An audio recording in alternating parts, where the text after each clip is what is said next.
Hi guys, and welcome to another episode of Kabir Considers. In this video, I'm going to react to what happens when you trash talk the Golden State Warriors.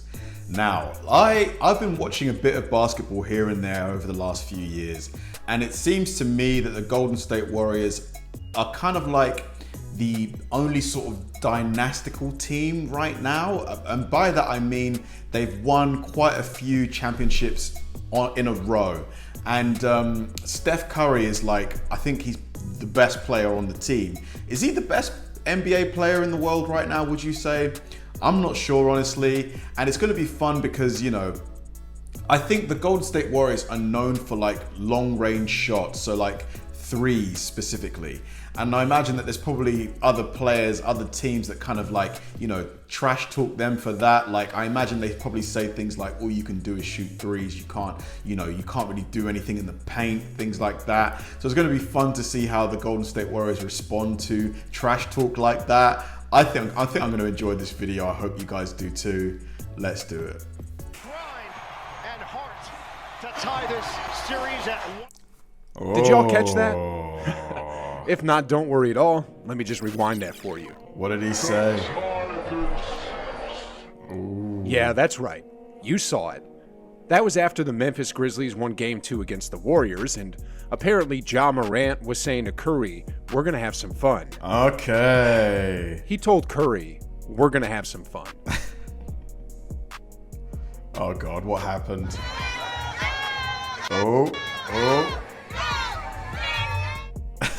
Ladies and gentlemen, the Warriors may have just won the 2022 NBA championship, but along the way, some serious shenanigans. Imagine like how Ja felt. I mean, after losing that series, I guess, you know, you've got to give it your all and talk your talk, but damn. Shenanigans happened, and today, let's travel back in time a bit and collect some of these receipts.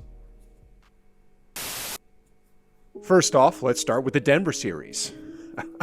Okay, this one really isn't a trash-talking one, and it was actually instigated by GP2, but it is hilarious nonetheless. It all started when Peyton blocked Nikola Jokic. It was a pretty sweet block, to be honest, but as Jokic was walking to the bench, Peyton gave him a little tap on the behind, and clearly the MVP wasn't too happy about it. He didn't like it. Steph Curry at this point in time probably had flashes of this. Ooh.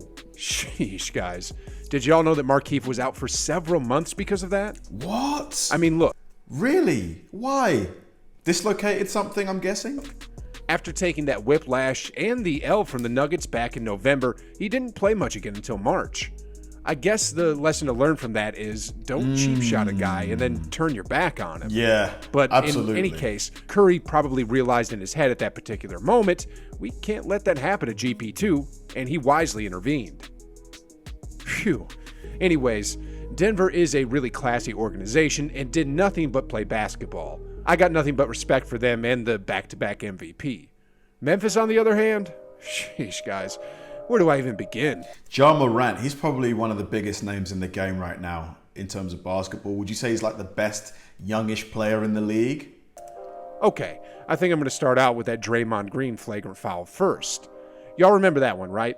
It was a light hit. It was nothing. Very light. Brandon Clark said in the interview after the game that he didn't even know it was a hard hit until he saw the replay. But somehow it was a flagrant 2, which I think is a bit soft, but hey, a call is a call, and I'm not complaining about that. But what I found funny was what happened afterwards. So Clark, after the game, had this to say. He's been known for flagrant fouls in his career. I've watched him on TV my whole life, it feels like, so I wasn't really shocked. But he was pretty much calling Draymond a dirty player. But then, just the very next... Is Draymond a dirty player? He probably is the dirtiest player on the Warriors team. Like an enforcer type player, but is he dirty though? Game, Dillon Brooks almost ended GP2's career with a foul, and then not too long later, Draymond received an elbow to the face by Tillman and required stitches. Then afterwards, this is what the Grizzlies head coach had to say. To play more physical, obviously dirty's been thrown out there, but you know, I look at my locker room, I look at our culture and what we exude, we're the furthest thing from dirty. How are they going to call I mean, Draymond you have to a dirty say that, player, right? then do things like that, and then say things like that? Yeah, double standards. My goodness. Anyway, the shenanigans with the Grizzlies doesn't end here either. Because after that Memphis Game 5 win, y'all remember this chant, right?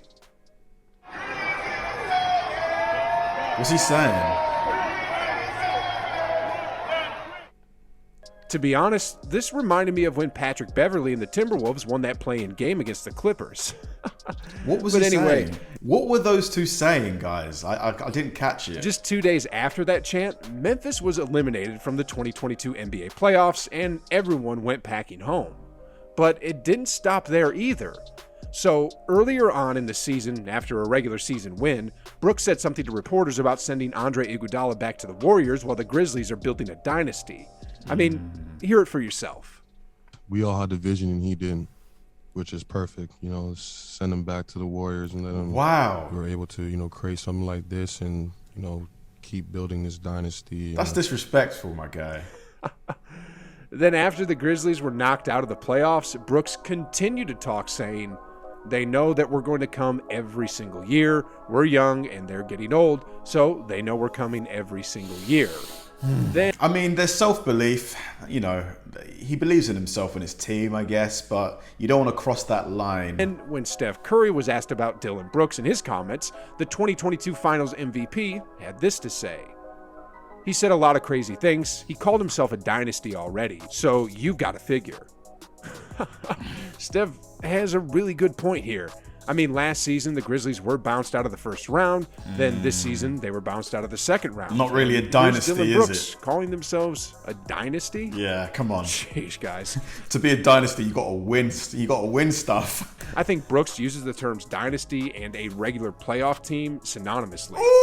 Probably the same as when a certain person uses the words donate and pledge synonymously. Don't worry, guys. I'm not going to go that far. I'm going to keep this basketball related, and with that being said, let's go on to the next one. So, back to the Grizzlies for a second. On that same regular season where Dylan Brooks started going on his dynasty speech, his teammate Jaren Jackson Jr. also tweeted this: "Strength in numbers." He was essentially mocking the Warriors on their slogan, and Klay Thompson did see that tweet. And here's his response to it after they won the championship. There was this one player on the Grizzlies who tweeted strength in numbers after they beat us in the regular season, and it pissed me off so much. I can't wait to retweet that thing. Freaking bum. Sheesh, guys. This Grizzlies team, Morant trash talked Curry, Dylan Brooks called themselves a dynasty. To be honest, I love all of this trash talk. It makes me want to watch more of the game. I think a lot of sports are getting too nicey-nicey, like in the NFL where they're not allowed to celebrate stuff. I like personality in athletes. It makes it more fun. Jackson mocks the Warriors slogan. Brandon Clark calls Draymond dirty. Then Brooks almost ended GP2's season. Then Tillman elbowed Draymond to the point that he needed stitches. And then the Grizzlies head coach called themselves a clean team. And the funny thing about all this is they're probably going to get bounced out of the first or second round again next season. But anyway, let's Not move a on to good the look. Dallas series now. For the most part, Dallas was a clean team, but man, their head coach Jason Kidd is a bit crafty. Y'all remember that game where he told the dude to hit me when he was holding an ice and cola, which essentially gave the Nets a bit more time to talk things out? Oh. Well, I'm pretty sure that Very clever, Jason Kidd. the Warriors faced off against Dallas, Kidd was the main culprit behind this. Vacuums it in. Oh, and he threw What? it. See, that's the problem sometimes because, you know, they're standing up. Like, Sheesh, guys. What just happened You there? saw this, right?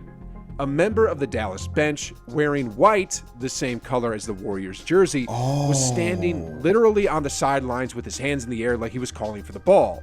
As a result, Curry thought he was a Warrior in the corner and turned the ball over. In the very next game, a referee even told him to change his shirt.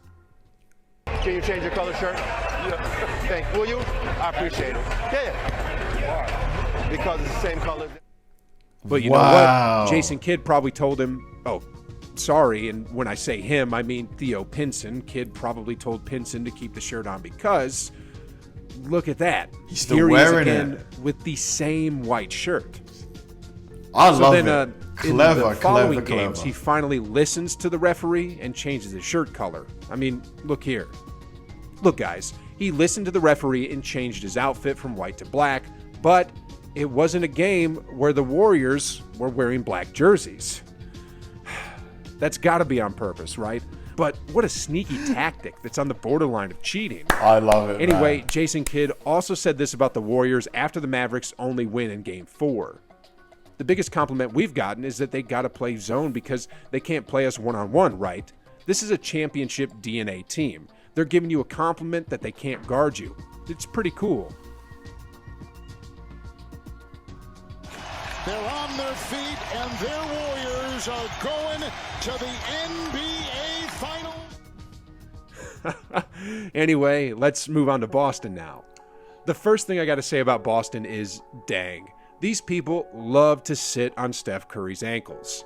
I mean, first Marcus Smart back in the regular season, and then Al Horford back in Game 3. Oh my goodness, guys. Anyways, did y'all hear about that basketball rim thing they tried to pull off? Yeah, that's right. In Game 3 at the TD Garden, when the Warriors were warming up, they noticed something was off about the rim.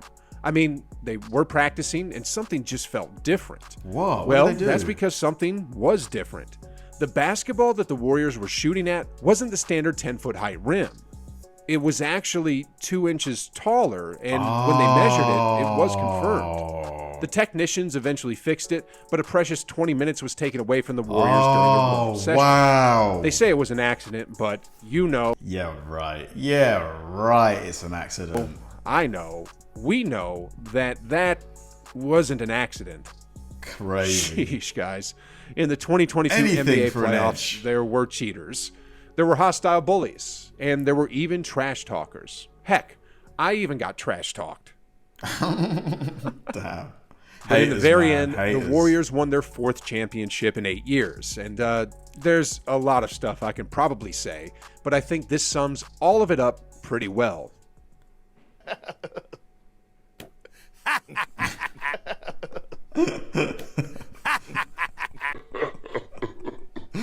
Oh, Stephen A. The cackle. Oh, snap. I don't know. I've got mixed feelings about that video because a lot of people, you know, they need to kind of talk themselves into competition. They need to, you know, fire themselves up. And that can be by talking smack to the opposition. You know, they do it just to kind of, you know, put themselves in a state of mind that they can actually compete and win. Obviously, there are some people who just trash talk for the sake of trash talking, but I don't know if you can really hold it against these teams to try and trash talk the Warriors, just because the Warriors have been such a successful team, you know, for such a long time now. So that's on one hand, but on the other hand, if you're going to talk trash to the Warriors, you've got to be able to back it. You have to back it up. And these teams weren't able to do that. So when that does happen, it makes you look foolish, really, because it's better to just lose graciously without having said anything like, oh yeah, we're gonna have some fun. Like, it's better just to not say that and then lose rather than to say that and lose. But yeah, I don't know. There's 2 schools of thought on this one. What do you guys think? Do you think it was cool of the teams, the Celtics, the Pistons to say that stuff, or what do you guys think?